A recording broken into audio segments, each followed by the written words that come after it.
establecerse en una dimensión de poder, digamos, estar en el gobierno implica tener ojos para todas las problemáticas que se desarrollan en la sociedad. Y una de las problemáticas más complejas de un país como el nuestro es, o son, las adicciones en realidad. Hoy día vamos a estar hablando de una adicción que lamentablemente en nuestro país está absolutamente socializada, naturalizada. Me refiero al alcoholismo. Todos de una u otra manera hemos podido vivir algún momento complejo respecto a esto, o nos hemos emborrachado o hemos tenido, como se dice, un blackout. El alcoholismo es una problemática muy difícil de resolver y es una problemática que, como decía hace un rato, está absolutamente naturalizada. Vamos a estar hablando con un médico especialista en alcoholismo y que además establece soluciones respecto a esto porque tiene una clínica que justamente busca resolver este problema que además tiene multifactorialidad social. ¿Dónde vamos a hablar de eso? Acá, por supuesto, en Lo Personal es Político.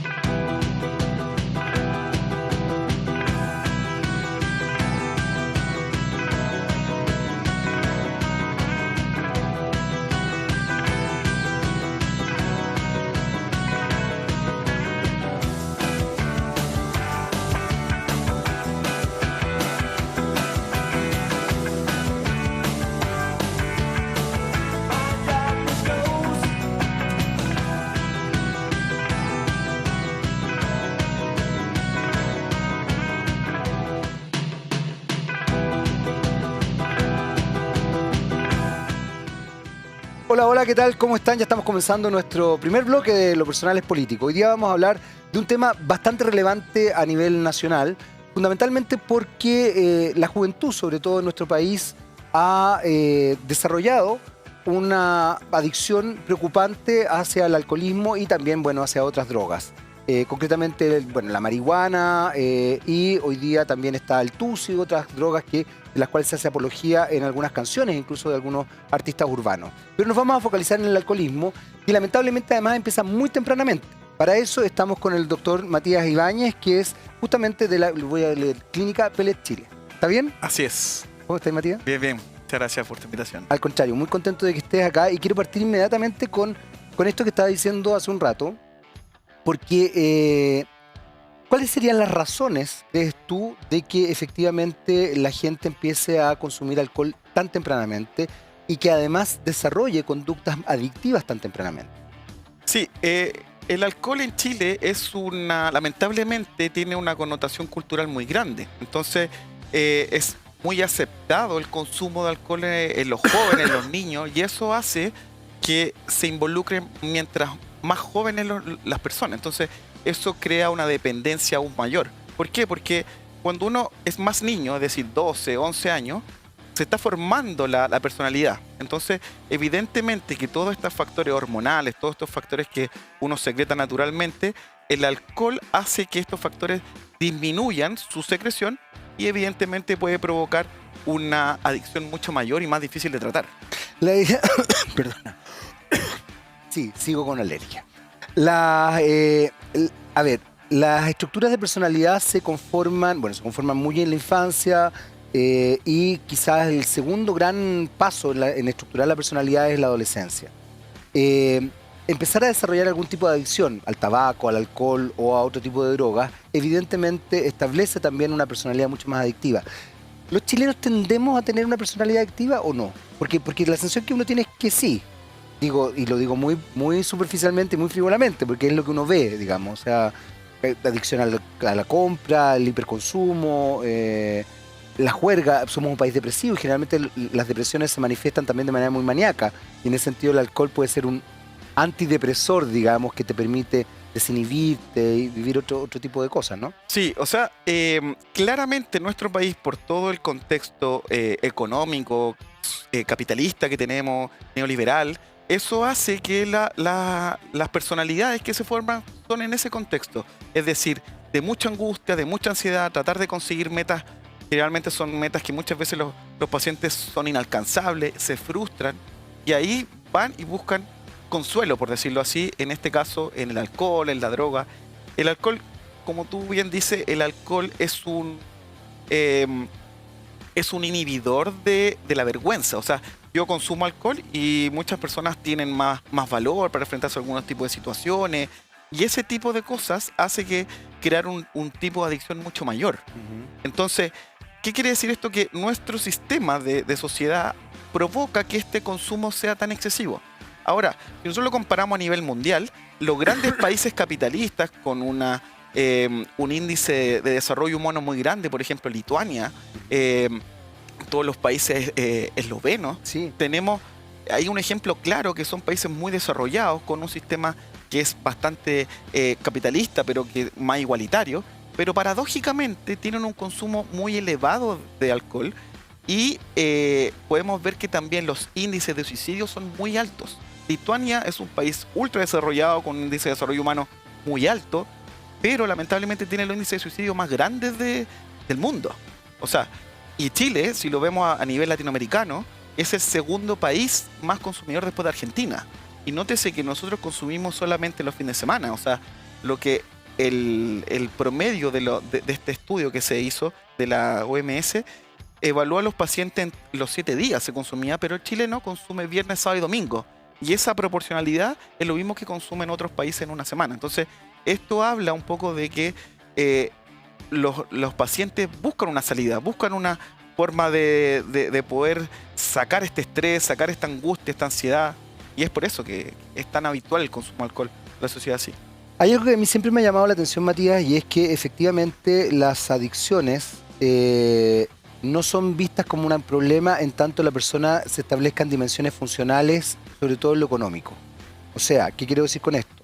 Si tú tienes plata para pagarte tus copetes, tienes plata para pagarte tus drogas, tienes plata para vivir en una casa, tienes plata para mantenerte, da lo mismo que seas un adicto. Yo eso lo he visto mucho.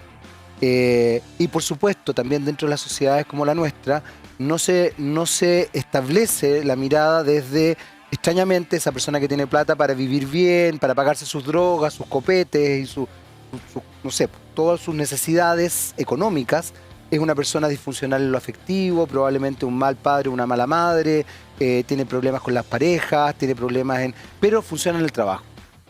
Esa mirada de la funcionalidad, además, de la funcionalidad efectiva desde lo economicista, también siento que daña, porque en definitiva yo puedo decir, oye, este gallo está bien, porque claro, porque en el fondo no me roba. Cuando yo prendo las alertas, si es que el día de mañana una persona me roba para consumir o efectivamente deja de trabajar para consumir, pero no veo toda la parte psicoemocional como problemático cuando generalmente ahí es donde se radica el problema. Así es. Claramente esa percepción de la adicción es netamente cultural. O sea, lamentablemente la gran mayoría de los pacientes piensan así. Yo trabajo toda la semana, me merezco un trago, me merezco una droga, me merezco infinidad de cosas. Y no pierden el trabajo. Generalmente los pacientes, nosotros tenemos un estudio de aproximadamente 5.000 pacientes que estamos estudiando todavía, en donde estos pacientes, la gran mayoría son funcionales. O sea, son adictos, poliadictos funcionales. O sea, no pierden el trabajo, no consumen el trabajo, pero llegan a su hogar y consumen. Ahora, eso claramente afecta aún más la calidad de vida de los pacientes, porque el alcohol es una droga que causa dependencia. Al principio todo bien, lo pasamos bien, nos divertimos, pero cuando uno se mete en la adicción es muy difícil salir. Nosotros tenemos un paciente X, dueños de una empresa grande chilena, y el paciente todo bien, lo que pasa es que se empezó a meter en el alcohol, por la angustia que esto conllevaba de su gran empresa, su estrés. El paciente perdió todo. Y esto fue un punto de partida porque la familia ya no lo aguantaba. Entonces, ¿qué nos dice esto? Nosotros podemos ser funcionales a nivel laboral, pero a nivel, como dices tú, psicosocial, es un desastre. Porque el alcohol, como uno provoca una amnesia post-consumo, muchas veces estos pacientes dejan la escoba cuando consuman. Entonces, es ahí. Entonces, el llamado de atención a las familias es darse cuenta de esto y hablarlo. O sea, eso yo creo que una de las cosas más difíciles en estos momentos es que uno como familiar acepte que un familiar tiene problemas con el alcohol. La coadicción, que es una temática bien compleja, ya que tú tocas el tema de la familia, Matías, es una dimensión bien difícil también de asumir por parte de la familia. Muchas veces la familia estructura su situación social y toda la dimensión emocional de la familia en función de la coadicción. Y esa coadicción implica que quiero que mi familiar se sane, pero tampoco quiero que se sane. Claro. Es bien chueca la cosa. Lo que pasa es que es bien inconsciente también. O sea, probablemente tú le dices a una persona, oiga, pero usted en realidad está haciendo todo para que esta persona siga en la adicción. La persona te va a decir, no, ¿cómo se le ocurre? Hace todo. O, por ejemplo, también yo lo he escuchado muchas veces de personas que dicen que la persona trabaje, como que esa es la forma de evadir o establecer otra dimensión. Nuevamente lo funcional desde el punto de vista economicista y laboral, y no lo funcional desde el punto de vista psicoemocional, psicosocial. ¿Qué pasa ahí? Porque tú mencionas algo, Matías, que es súper importante, que es la parte cultural. Y mientras nosotros sigamos también en esta lógica cultural donde ensalcemos este tipo de cosas y ensalcemos este tipo de conductas, porque también las ensalzamos. O sea, ensalzamos al gallo más desinhibido, ensalzamos al tipo copeteado, nos reímos incluso, muchas veces hasta lo aplaudimos. Y es más, cuestionamos a la persona que no toma. A mí me ha pasado estar en situaciones sociales donde una persona que no toma, genuinamente no le gusta tomar, no toma nada, inmediatamente la situación es como, pero ¿cómo no vas a tomar? Pero, ay, pero no es lo mismo comerse una carnecita sin una copa de esto, no sé qué, pero de verdad no tomas, pero ¿por qué no tomas? ¿Pero tienes algún problema? O sea, inmediatamente se establece esta dimensión. ¿Qué es lo que pasa desde el punto de vista cultural? Porque me imagino que ahí hay un trabajo multidisciplinar que se tiene que desarrollar para que se entiendan este tipo de cosas, pero también hay un trabajo mediático. Nuevamente, yo vivo haciendo mea culpa en este programa, donde efectivamente nosotros también establecemos una dimensión de que esto es lo choro. Nosotros aplaudimos la disfuncionalidad muchísimo como comunicadores. Lo que pasa es que, como tú decías, culturalmente está muy aceptado el alcohol. O sea, la gente que no toma muchas veces se aísla. Nosotros tenemos pacientes que consumen a diario, todos los fines de semana, y su círculo de amigos gira en torno a eso. Entonces, claramente, cuando nosotros les ponemos un pellet o le hacemos un tratamiento con psiquiatra, con psicólogos, con fármacos, con terapeutas, infinidad de tratamientos, el paciente se aísla. Y ese es uno de los problemas, que por eso los pacientes recaen, porque su sociedad en sí le incita a este consumo. Es por eso que es tan importante cuando uno trata a un paciente con una adicción, no es aislarlo del sistema, es incluirlo en el sistema, pero creando barreras. Eso es lo más importante. No ganamos nada provocando aislarlo, sacarlo de este sistema, y después va a costar mucho por integrarlo. Nuestro objetivo como médico, como tratante, es que este paciente deje de beber por un aspecto más bien psicológico, fisiológico. Eso se puede lograr, lo que pasa es que es muy difícil. Como tú dices, hay que hacer un trabajo integral, hay que tratar a la familia. O sea, yo como familiar muchas veces no comprendo por qué mi familiar o mi ser querido no puede dejar de beber, porque siente que es una irresponsabilidad. Entonces, ahí voy. Esto es un tema, es una enfermedad. Así como la depresión, así como la diabetes, todo este tipo de cosas son una enfermedad. Lo que pasa es que socialmente es algo como vistoso, algo agradable, pero lamentablemente la línea de la patología y la normalidad es muy delgada. Cualquier paciente, tenga o no tenga genética de esto, puede caer en una adicción que sea irreversible. Es así de serio el tema. Por eso que las autoridades también hacen campañas sobre el alcohol, aunque no se ve mucho, porque también uno la evita. ¿Para qué? Para poder seguir consumiendo. Entonces ahí está. Si nosotros queremos realmente sanar a un paciente con problema de adicción, sí o sí hay que hacer un cambio integral, porque si no es imposible. Desde ese punto de vista, Matías, el cambio integral que se desarrolla es complejo porque efectivamente tú no puedes aislar al paciente, pero también, hasta donde yo entiendo, se sugiere que el paciente cambie ciertas dimensiones de hábito social. Por supuesto. Es mucho más difícil salir de una adicción si es que tu círculo, como tú efectivamente lo acabas de mencionar, está dentro de la validación de esa adicción.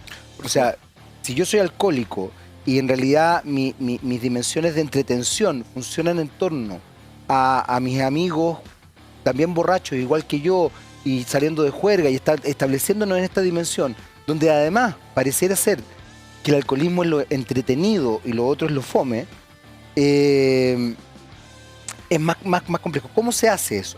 Y por otro lado también quiero volver un poco al tema de la coadicción, porque ahí hay un elemento súper complejo.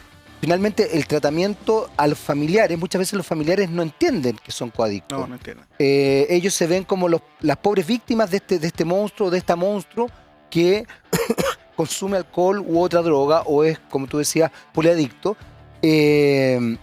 pero no son capaces de darse cuenta la responsabilidad que ellos han tenido en propiciar esa dimensión. Claro. Yo he conocido, por ejemplo, personas que para mantener la fiesta en paz, estoy hablando de personas muy adictas en todo caso, se levantaban temprano y le preparaban un pisco sour al marido, estoy pensando en una mujer en particular, para que bajara sus revoluciones.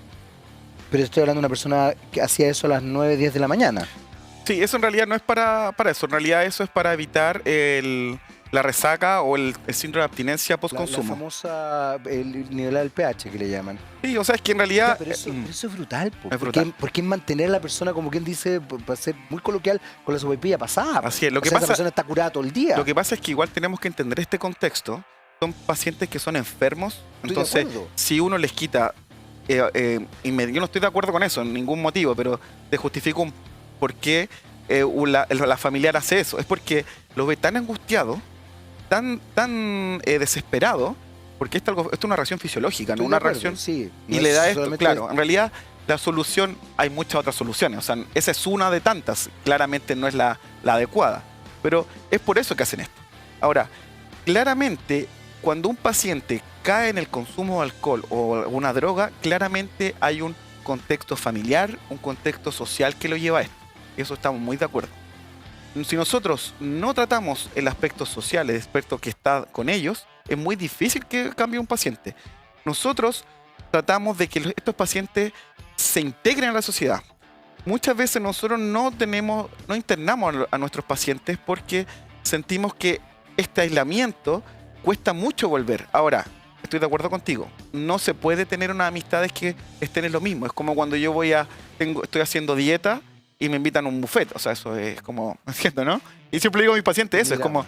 Es como absurdo, pero eso pasa. O sea, yo como familiar también tengo que tener la cautela y el valor de negar ese tipo de situaciones o tratar de evitarlas, porque evidentemente eso va a llegar a que el paciente vuelva a consumir. Nosotros ponemos un pellet, que el pellet no se puede tomar alcohol. Entonces, cuando pasa esto, estos pacientes se angustian por no consumir alcohol. O sea, son 6, 8 meses que no pueden consumir alcohol. Entonces, imagínate, los sacan completamente de la sociedad, están en su casa aislados porque no hacen ninguna otra cosa. Entonces, ahí está la labor familiar, el ejercicio, la actividad física, el aspecto psicológico y todo lo que conlleva este tratamiento. Hay una cosa que a mí siempre me ha llamado la atención, y es que en general los tratamientos de adicción tienen ribetes desde el punto de vista psicológico, psiquiátrico, están muy vinculados a elementos conductuales, cosa que me parece bien, pero también lo conductual no ve necesariamente la causa del por qué una persona llega a desarrollar cierta conducta adictiva. Tú mencionabas elementos genéticos, me interesa que también veamos eso, porque efectivamente creo que cuando uno tiene familiares que han sido alcohólicos, probablemente el tema es más delicado, o han tenido otro tipo de adicciones, digamos. Pero también hay causales que son bien sorprendentes. Me ha tocado leer casos de, por ejemplo, en general, pacientes que tienen trastornos alimenticios, solamente para ponerlo como ejemplo, generalmente mujeres con trastornos alimenticios han sido mujeres que de alguna u otra manera han sufrido algún tipo de abuso sexual en la infancia o la adolescencia. Está muy vinculado, obviamente no es La todos, generalidad, claro. pero está muy vinculado que cuando tú sabes que una persona tiene algún tipo de bulimia, anorexia u obesidad, ha sufrido algún tipo de abuso sexual, concretamente, en la niñez o en la adolescencia. Rápidamente se descubre eso. Probablemente quizás inconsciente, negado, lo que tú quieras, bloqueado, pero pasa eso. En estos otros casos pasan situaciones similares porque también hay una cosa que es muy patente con las adicciones, y es que te anestesian. O sea, también te permiten tolerar la vida, por así decirlo. ¿Ahí qué ocurre? Porque ahí hay una cuestión jodida, creo yo. Sí, son varios temas muy importantes en esto. Generalmente los pacientes que llegan a consumir de forma extrema o excesivo alcohol o drogas, generalmente tienen traumas, quizás similar a lo que tú me mencionas, pero generalmente van asociados a cuadros depresivos. O sea, un paciente con depresión y consumidor de alcohol generalmente pueda provocar que tenga un consumo extremadamente patológico. Ahora, también hay casos muy, muy puntuales. Por ejemplo, esto pasa mucho con algunas pacientes nuestras que llegan de su trabajo, se toman una copa de vino para relajarse y se duermen. Y esto lo hacen todos los días. Entonces llegan a casa, se toman una copa de vino.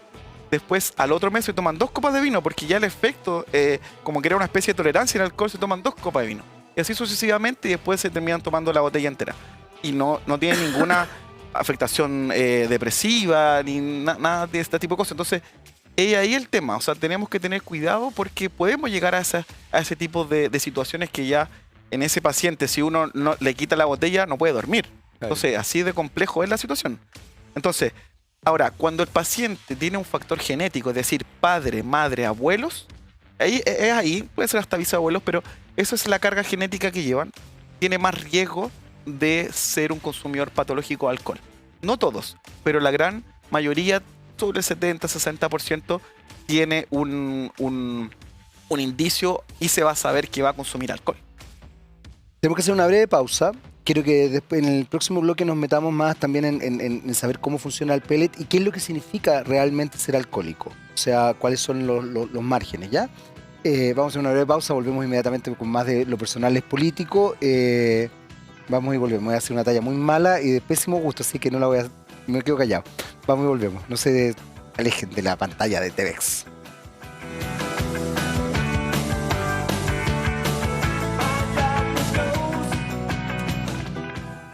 Muy bien, ya estamos de vuelta en nuestro segundo bloque. Seguimos conversando con el doctor Matías Ibáñez de Clínica Pellet Chile.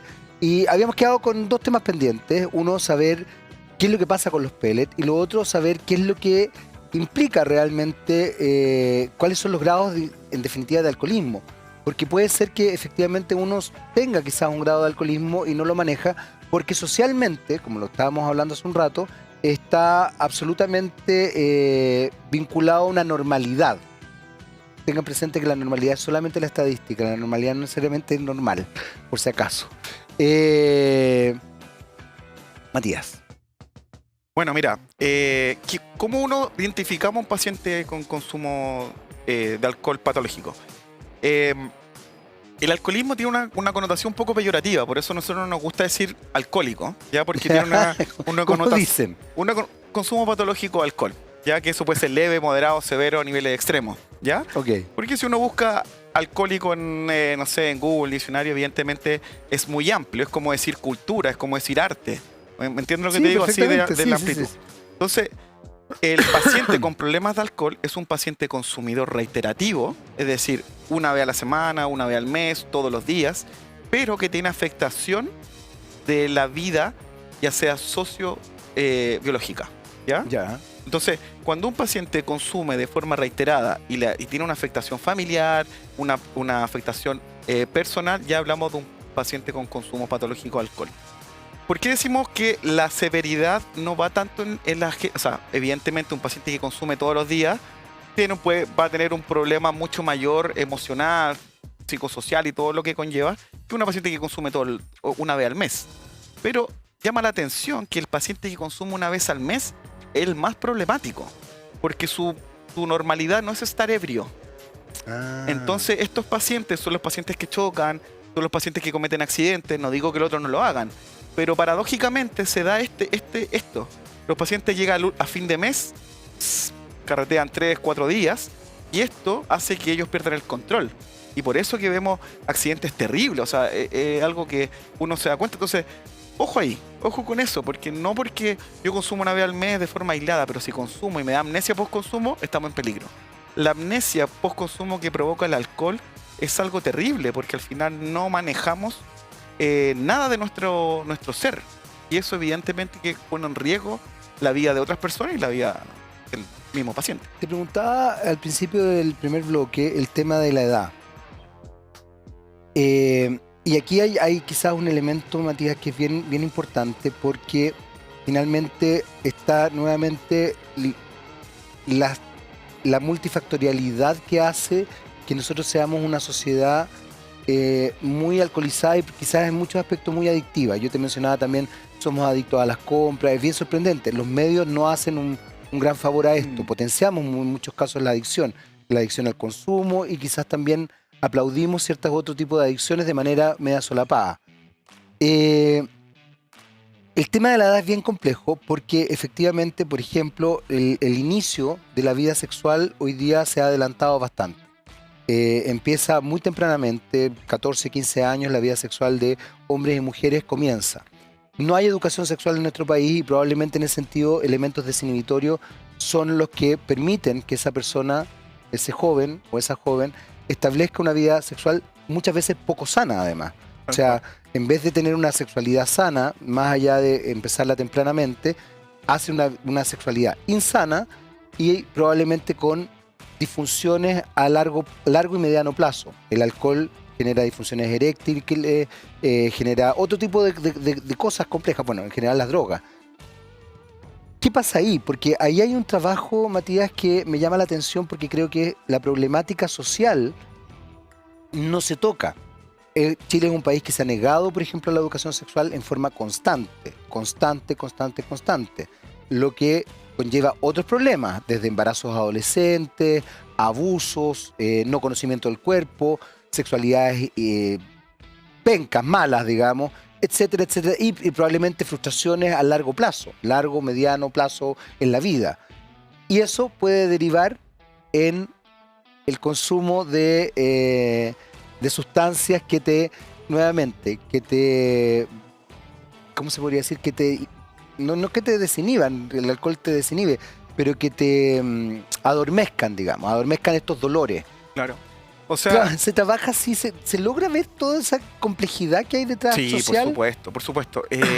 Lamentablemente en Chile el inicio promedio, según el último estudio Senda, es de a partir de los 12 años, sí, el consumo de alcohol. Es bastante, muy temprano. Muy temprano. Entonces ahí vemos todo también el factor cognitivo que se afecta, o sea, el factor mental en estos pacientes tan jóvenes, porque no hay un desarrollo adecuado de su capacidad cognitiva. Y esto va también en relación a que no hay una cultura adecuada. O sea, yo veo todo el día en la prensa o no sé, donde sea publicidad sobre el alcohol como algo positivo, yo como niño voy a darme cuenta, voy a pensar, esto es positivo. Y es porque nos falta educación, nos falta educar a nuestros jóvenes y mantener nuestros colegios, en nuestras universidades, que el consumo, ¿qué provoca el consumo? O sea, el daño cognitivo. Esto se hace, no digo que no se haga, pero sí, quizás se debe hacer con más énfasis. ¿Por qué? Porque si no va a provocar que estos mismos pacientes después en un futuro no se desarrollen adecuadamente cognitivamente, tengan problemas como los que tú me dices, y todo esto vayan a recurrir al alcohol o a la droga. A eso voy. Terminas generándose un círculo vicioso muy brutal. Y la misma frustración causa depresión. La depresión busca alcohol para poderme quitar la depresión. Exactamente, y está ahí. Y un círculo vicioso. Y eso es muy común, eso se ve a diario. O sea, el paciente con consumo de alcohol problemático es un paciente con depresión. O sea, no es casi imposible sacar el alcoholismo o el consumo de drogas porque uno le viene el bajón. O sea, por eso que cuando un paciente tiene consumo de alcohol viene la depresión. El paciente toma para quitarse esa depresión por un momento, pero lamentablemente se provoca el efecto que es circular. Es decir, yo tomo, se me quita la depresión, se me quita el efecto del alcohol, me vuelve la depresión y así sucesivamente. Y eso es un círculo. En ese sentido, Matías, y corrígeme si estoy equivocado porque es lo que uno intuye, hay drogas que son depresoras y hay drogas que por el contrario son, no sé cómo se llamará, pero maníacas, digamos, que te fomentan la manía, son estimulantes, gracias. Que si la cocaína es un estimulante. El alcohol yo me imaginaba que era más bien depresor. Sí, lo que pasa es la marihuana es depresora, en general. ¿Qué pasa ahí? Lo que pasa es que se afectan distintos canales neuronales. O sea, en un momento el alcohol pasa por un periodo de euforia, sí, que es cuando el paciente toma las primeras copas y le da muchas ganas de consumir alcohol en ese mismo momento. ya que tiene una... La clásica calentura de hocico que le llaman. Así, a mí me gusta mucho decirlo así No, porque es una pero connotación... es lo que Así se establece. un poco banal, pero así se da a conocer culturalmente. Sí, popularmente. Eso, ahí uno se da cuenta que hay un periodo de euforia. Luego de esto, el alcohol tiene un periodo ascendente, después meseta y después baja. Y eso, por eso que el paciente cuando está ebrio le da pena o llora, porque pasa por un periodo Tienes razón. de bajón, sí, es así. Entonces, ese paciente después sube, después llega el periodo meseta y después baja la depresión. Y así sucesivamente. Y eso siempre es así. Ahora, claramente, si hay un paciente con un trastorno ya, no sé, depresivo o algo mucho mayor, evidentemente que su comportamiento con el alcohol o las drogas también va a ser distinto. Pero ahora que sean psicoestimulantes, en realidad la gran mayoría de las drogas son psicoestimulantes. Lo que pasa es que va a activar a distintas zonas hormonales y neuronales. Es por eso que se considera así. Hay un término que quizás mucha gente no lo tiene tan integrado, pero sería bueno integrarlo, porque en definitiva las adicciones tienden a no ir solas.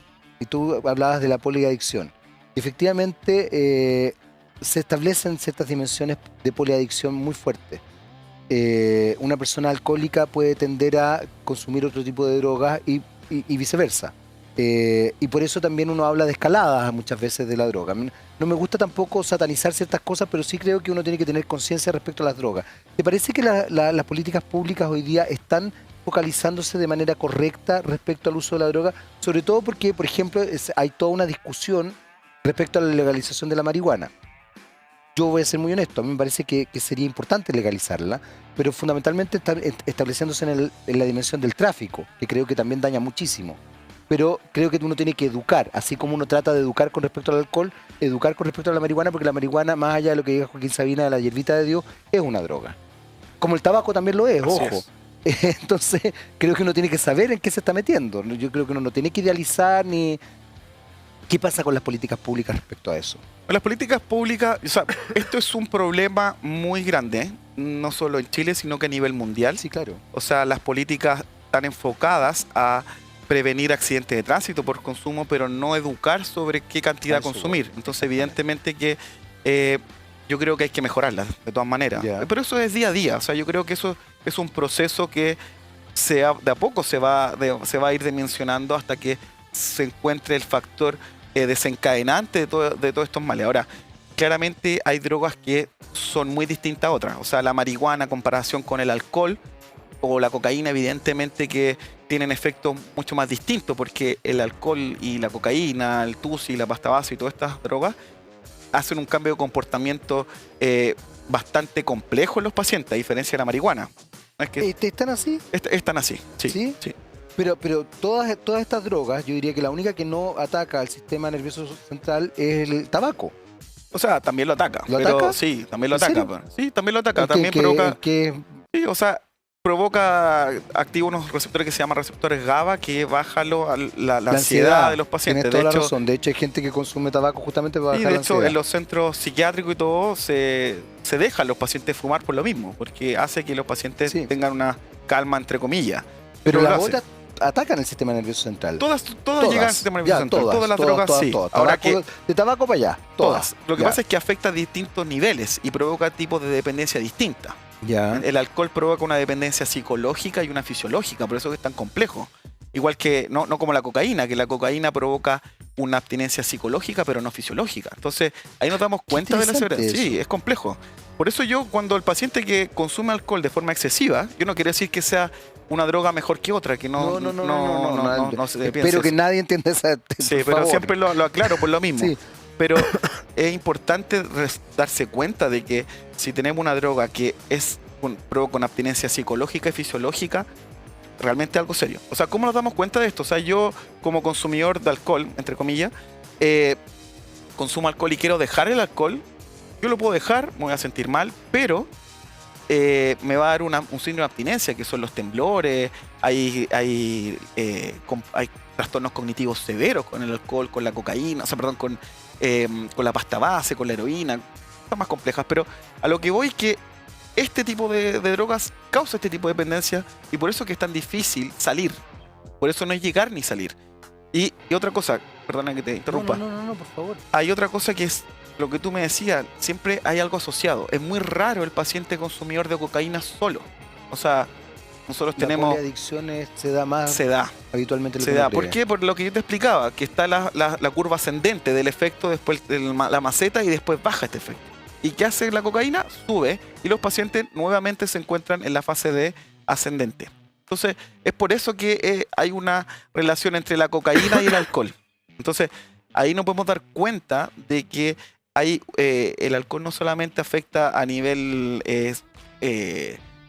solamente por el alcohol, sino que también muchas veces hay drogas asociadas para no sentirse mal, para evitar esta abstinencia, ¿entiendes? ¿No? Entonces, ahí el tema que es serio. Bueno. Hay algo que acabas de mencionar que me parece súper relevante y súper interesante. De alguna manera, cuando yo establezco una dependencia psicológica con una sustancia, puede generarse una cosa muy compleja porque efectivamente hay estructurado personalidad, me imagino, en función de esa sustancia. Eso ocurre, por ejemplo, con la cocaína. Yo no sabía que la cocaína no tenía tanta dependencia fisiológica, pero sí yo me he dado cuenta, lamentablemente he conocido gente que es adicta a la cocaína y que efectivamente ha estructurado su personalidad en esta cosa más allá de estar como apretado y toda la como caricatura que uno podría tener, pero sí la cosa como vehemente, súper violenta, dueños del mundo. Es muy característico eso de un consumidor de cocaína.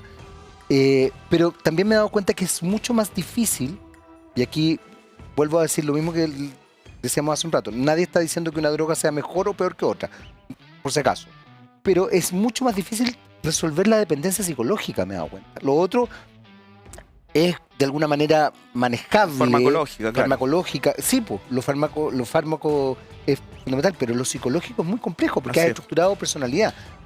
Por supuesto, y eso es lo que hablamos, que si yo estoy en una sociedad donde todo el mundo consume, donde mi sociedad en sí está inserta en un mundo de alegría por el alcohol, que al final no es así, pero yo psicológicamente me voy a sentir muy mal. Entonces, evidentemente que yo prefiero seguir bebiendo y seguir con mi vida. Ahí, Matías, hay una cosa que acabas de mencionar que creo que es muy relevante pensarla, por lo menos. Chile es una de las sociedades más depresivas y en general un rasgo de la depresión es la manía. La gente tiende a pensar que el depresivo solamente es el que está en su casa como acostado. Y muchas veces el depresivo puede ser el que está todo el día de fiesta, justamente evadiendo. O sea, la manía es un rasgo depresivo. Y Chile además es muy maníaco. Es hiperconsumista, es muy de fiesta. La cantidad de gente que se deprimió en la caricatura, digamos, de la depresión, y lo digo con mucho respeto en todo caso, con el encierro, fue sorprendente porque necesito salir, necesito la fiesta, necesito... ¿Qué pasa con eso cuando tienes una sociedad, y por eso me agarro a lo que acabas de decir, tienes una sociedad que funciona en esa lógica? Claramente es un problema para nosotros como profesionales. Sí, claro. Es difícil poder dar a entender a los pacientes que la vida no gira en torno a eso, porque luchamos con toda una cultura etílica. Entonces, evidentemente que nosotros estamos atados de manos a eso, pero por eso tenemos que educar a los pacientes. No sacamos nada con poner un pellet o llevarlo al mejor psicólogo, al mejor psiquiatra, porque no vamos a tener muy buenos resultados si el paciente realmente no conoce su patología. Y ahí va todo de la mano. O sea, la educación en pacientes con problemas de adicción es muy importante. Lo que pasa es que uno trata de educarlo cuando ya están metidos en la droga. Y ahí empieza el problema. O sea, si nosotros tenemos 12, 13 años, es ahí donde se debe educar al niño, al joven. Porque si no, no hay nada que hacer. O sea, generalmente...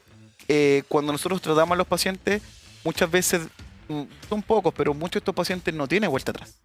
Y ahí el problema. Entonces, si nosotros no lo integramos en una sociedad que se dé cuenta de que el consumo de alcohol es maligno, es malo para la vida, lamentablemente no va a poder salir adelante. Ahí nuevamente las políticas públicas son muy importantes y me preocupa porque finalmente se establecen dimensiones de causa desde el Senado, incluso desde la Cámara, instancias que parecen ser como estandartes personales, más que pensar en cómo se estructura la sociedad. Yo te mencionaba hace un rato, yo estoy de acuerdo con la legalización de la marihuana, pero con miles de elementos que establezcan el porqué. Pensaba, por ejemplo, lo que ocurrió durante la depresión en Estados Unidos cuando estuvo la ley seca. La ley seca finalmente lo que potenció fue una mafia del alcohol y potenció el consumo. Por eso es que me parece que es importante cierta legalización de ciertas drogas, pero entendiendo y educando. Nuestra sociedad no está educando respecto a eso. No está educando. Ese es el problema. Entonces, a la hora de hablar de una legalización de una droga, claramente va a pasar un periodo un poco más largo de tiempo en donde la sociedad debe saber lo que es la droga, saber lo que es la marihuana, saber lo que es la cocaína, saber lo que es el alcohol, el daño que puede provocar esto. Entonces, frente a eso, ahí recién podemos hacer políticas reales sobre la legalización de una droga. O sea, yo esté o no esté de acuerdo con eso, lo más importante en esto es que la sociedad debe estar educada, porque si no está educada, lamentablemente... No, perdís todo. No, perdón. ¿Tú trabajas, te ha tocado trabajar con gobierno, con algún diputado, con algún honorable? Sí, o sea, nosotros, pacientes nuestros... No. ¿Se has podido trabajar justamente por el tema de las políticas públicas? O a nivel mediático, ¿has visto que hay una recepción distinta respecto a un tema que además yo creo que es mucho más masivo de lo que la gente cree? Sí, lo que pasa es que lamentablemente este aspecto es muy burocrático para los pacientes. Entonces, de repente, nosotros hacemos una especie de convenio con algunas municipalidades que traen a sus pacientes, nosotros los ayudamos, le hacemos una terapia, pero después los perdemos. Entonces, muchas veces, claro, también se entiende porque son tantas las personas, tantos los pacientes que necesitan ayuda, que lamentablemente la municipalidad por recursos, por una infinidad de cosas, elige a 4 o 5 y eso evidentemente que no logra hacer un cambio. No logra hacer un cambio. O sea, yo creo que sí es un proceso. Yo creo que vamos creciendo como sociedad frente a esto. Yo creo que la educación que se está dando en nuestra sociedad debe ser mayor sobre las adicciones y aprender sobre esto, porque lamentablemente uno aprende de una adicción cuando está dentro de la adicción. Y la adicción causa depresión, causa suicidio, y si nosotros no tomamos en cuenta esto, es muy difícil. Pero claro, también hay toda una connotación cultural y social que hace que, aunque uno enseñe lo que enseñe, si no cambiamos eso, es muy difícil poder hacer una polifactorial o lo multifactorial. Así es. Matías, tenemos que hacer una pausa muy, muy cortita. Pero a la vuelta primero quiero que me hables un poco de si hay una problemática socioeconómica, o sea, si finalmente esto es un problema transversal o también hay distinciones socioeconómicas, y después quiero que nos hablemos concretamente del pellet, ¿ya? Nos queda el último bloque, volvemos inmediatamente con más de Lo Personal es Político, acá por supuesto en TVX, no se vayan.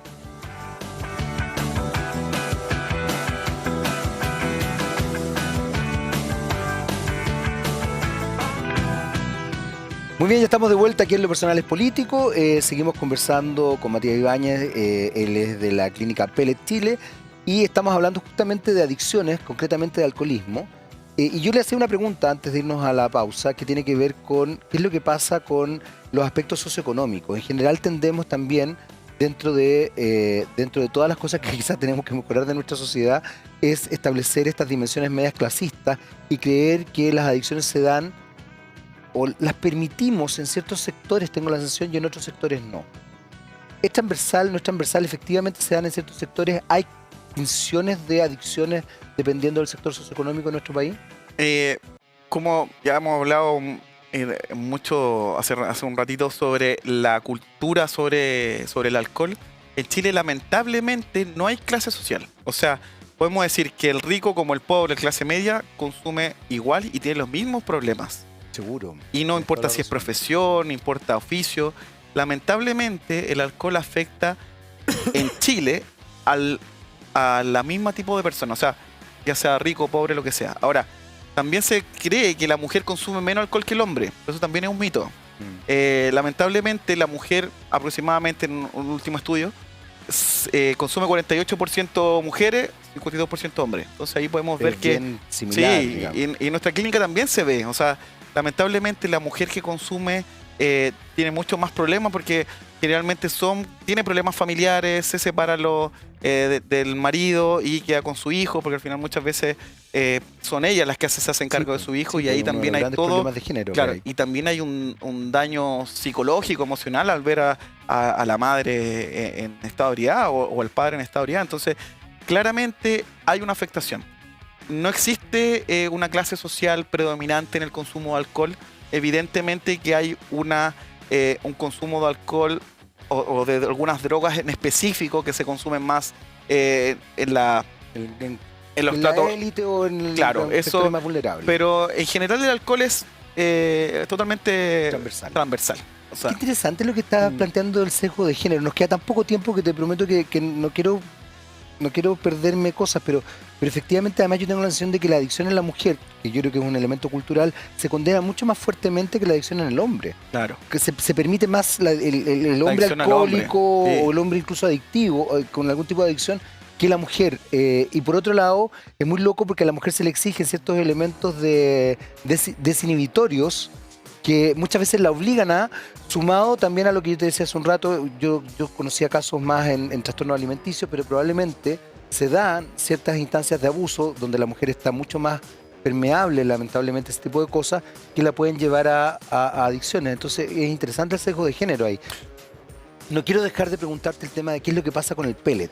¿Cómo trabajan ustedes desde la clínica el tema de los pellets? Mira, el pellet es un fármaco que se llama disulfiram, que es un fármaco antiguo que generalmente se descubrió aproximadamente el año 70, 74, están los primeros estudios.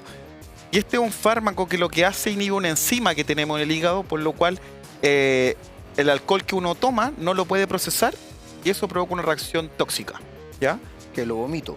Lo vomita, uno se enroncha, da una alergia compleja. Es decir, yo no puedo consumir alcohol con el pellet porque no se puede tomar. O sea, como que me traumo con la cuestión. Sí, no se puede tomar. O sea, ya hay pacientes, claramente hay pacientes que no tienen estas reacciones, pero sí pueden desarrollar un daño hepático severo, es decir, un daño al hígado que pueda ser irreversible. Perfecto. Como una hepatitis fulminante, una cirrosis alcohólica. Entonces, por eso que es tan importante que el paciente que se pone un pellet tenga la disciplina de no consumir alcohol, porque si toma, lamentablemente le va a provocar esto.